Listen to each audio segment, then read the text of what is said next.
Setelah mengungkap siapa dirinya, Ruth tiba-tiba merintih kesakitan. George mengambil kesempatan itu untuk mengambil pistol milik Ruth dan perlahan meninggalkan Ruth yang sedang kesakitan.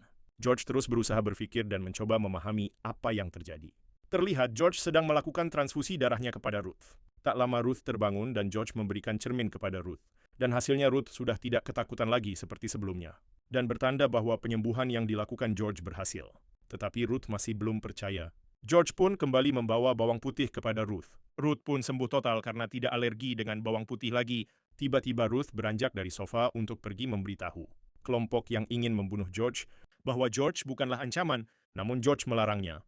Karena George tahu kelompok itu tidak akan peduli dan tetap membunuh George. George menenangkan Ruth dan mencoba percaya padanya bahwa esok akan baik-baik saja. Di luar rumah, Zombie Ben ternyata berhasil memecahkan cermin untuk masuk ke rumah George. Saat George memanggil Ruth untuk memperlihatkan hasil di mikroskopnya. Ruth tidak ada di tempat, dan ternyata Ruth sudah digigit oleh Zombie Ben.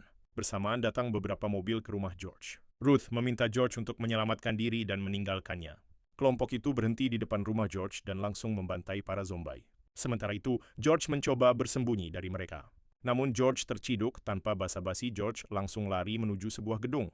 Namun di belakang George sudah ada kelompok yang siap membunuh George. Terjadi aksi tembak-menembak antara George dan kelompok pembunuh. George pun berhasil double kill. George masuk ke ruang senjata, mengambil beberapa smoke bomb dan kabur. Seorang ninja George pun berhasil menghindari para pembunuh. Sampailah George di sebuah gereja, namun George sempat tertembak. Setelah mencoba mengelabuhi kelompok pembunuh sambil terpincang-pincang. Pada akhirnya George harus terkepung di tengah gereja. George pun terkena lemparan tombak. Sebelum kematiannya, George bersabda bahwa mereka semua adalah mutant, dan George lah manusia normal terakhir yang hidup di dunia ini.